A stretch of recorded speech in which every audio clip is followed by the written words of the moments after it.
Hi everyone. Today's topic is under module 1 is simple stress and strain.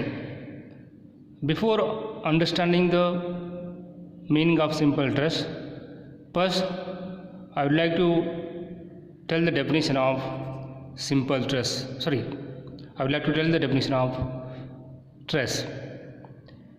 Let us consider I have a body like this. I am going to apply a load on this body like this. What I do, I'll cut this body by a section plane like this.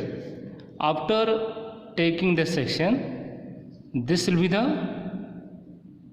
upper part, this will be the lower part. So whenever if you apply the load on any of the bodies, internally what is going to happen, forces will going to set up. Those forces will going to oppose the externally applied loads. Nothing but here these are the internally developed forces which is going to oppose the externally applied forces. So this is our body.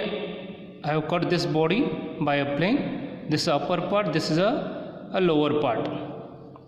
Now what I do, this is a applied forces. So what is going to happen, there will be a forces which are developed inside the body in order to oppose the externally applied load. These are the forces in order to oppose the externally applied load. Let us assume the value of the externally applied load is F.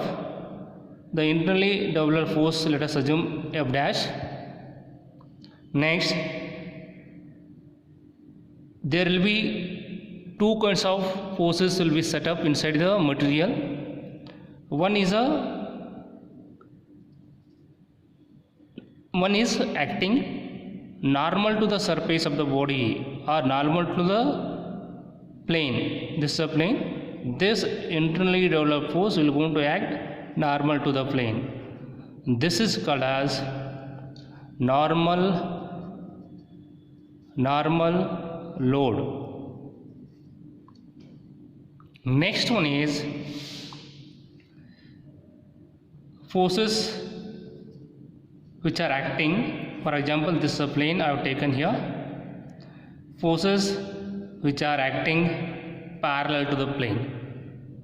Okay, these forces are called as, these forces F double dash, these forces are called as tangential stresses. Tangential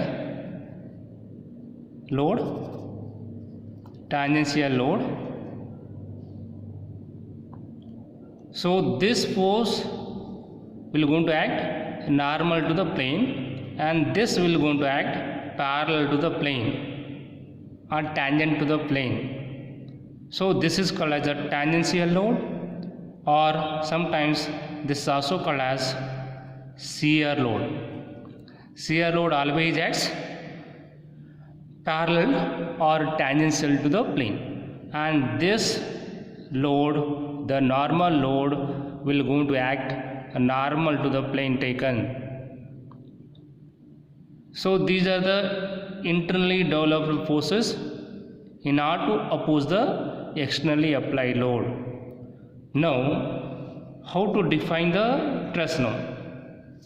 How to define the stress now? Stress is nothing but it is a resisting forces developed per unit area. That is called as a stress. How to define the stress? The stress is defined as a resistance offered by the body for the externally applied load per unit area is called as a stress. So stress is nothing but resisting resisting forces per unit area. Per unit area is called as a stress. So what is the SI unit of this one? The force is measured in terms of Newton. The area is measured in terms of meter squares.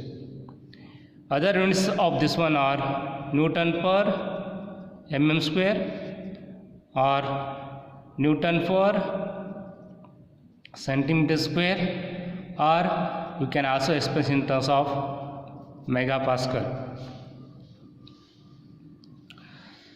The truss is indicated by sigma. Sigma is equal to resisting force F dash by area, that gives the truss. Now, how to define the strain?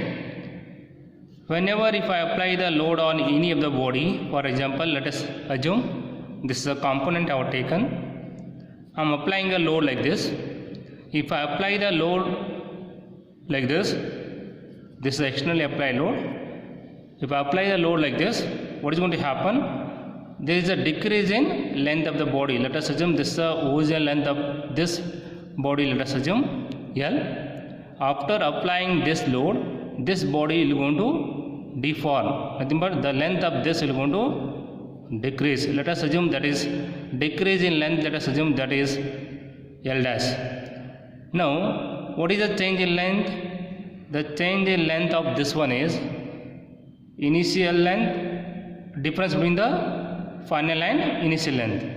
So, L dash minus of difference of L, or L difference of L dash. That will gives the delta. So, whenever if you apply the load on any of the member, its length, width and thickness will going to change. So, now come to this definition of strain. Strain is nothing but change in dimension to the original dimension. That is called as a strain. Strain is not having any unit because it is a change in dimension to the original dimension. So it is not having any unit. This is indicated by epsilon like this. Epsilon is a strain, or sometimes it is indicated by like this also. So epsilon is a strain. Now there are various kinds of stress and strains are available. First, I'll start with the types of stresses. First one is normal truss. Under normal truss, we are going to have tensile truss. Next one is compressive truss. First I'll explain this, then I'll go for the other kinds of stresses. What is the meaning of normal truss? Normal truss is nothing but, for example, I told you while telling you the definition of truss, I have taken a body like this. These are the internally developed forces in order to oppose the externally applied forces. So when the force is acting, this force is acting normal to the surface or normal to the plane. Those kinds of trusses are called as a normal trusses. Okay. Next one is under normal truss itself, we are going to have tensile truss and compressive truss. So I told you the definition of normal truss. Normal truss is the truss which acts normal to the plane. The truss which acts normal to the plane, that is called as a normal truss. For example, let us assume this is a body. I am going to apply the load like this.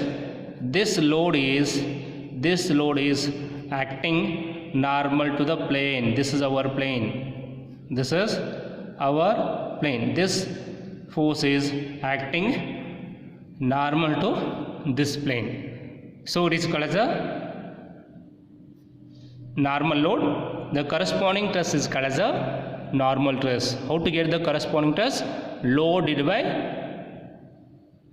area. That will use the truss. Now let us consider this itself. If I cut this by a x-axis, now by a plane x-axis, now what I do, this is our component, this is apply load, this is externally apply load. In our this I have taken the topmost portion. This is applied load. How the internally trusses are developed here? Exactly exactly opposite to this. Nothing but these are the internally developed forces in order to oppose the externally applied forces. Let us assume this is F dash. Internally developed forces are resisting forces. This is a externally applied force, and this is resisting force. Now for the equilibrium of this body, for the equilibrium of this portion, whatever the force which is acting on this side should be equal to the what? The force which is acting on this side of the portion. So for the equilibrium of this one, whatever the force we are applying, that should be equal to the internally developed forces. So now truss can also be defined as externally applied forces per unit area, because for the equilibrium condition the resisting forces will be equal to the applied forces. So with that condition we can say that truss is equal to applied force divided by area. But while defining the truss, you need to define in such a way that it is a internally developed forces per unit area, that is called as a truss. Now you come to the normal truss. Normal truss is nothing but the truss which is acting normal to the plane taken is called as a normal truss. Under normal truss we are going to have tensile truss. Next one is a compressive truss. So what is the meaning of tensile truss now? Now consider this body. I am applying the load like this. So what is happening here? Whatever the force applied will try to increase the length of this member. Let us assume this is an increase in length of the member. This is a initial length L1. This is a final length of this body. This is, let us assume this is L2. Now what will happen? I'll mark 2 points on this body before applying the load. Now what I do, I'm going to apply the load now. What will happen? The distance between these 2 points will go to increase now. Let us assume this is the final position of these 2 points.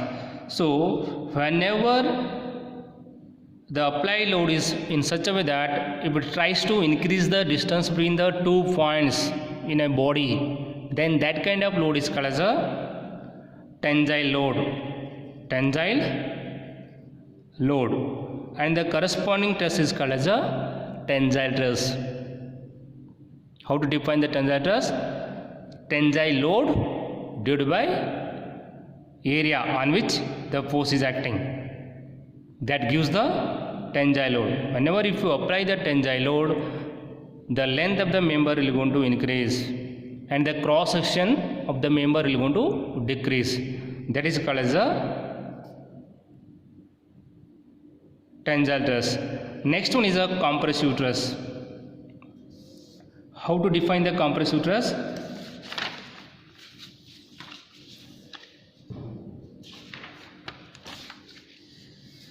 Now I'll consider a body like this. I'm going to apply the load.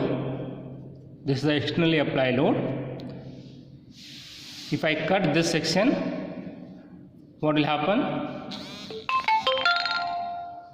I need to analyze the internally developed forces by cutting this by applying excess. Now I'll take this side,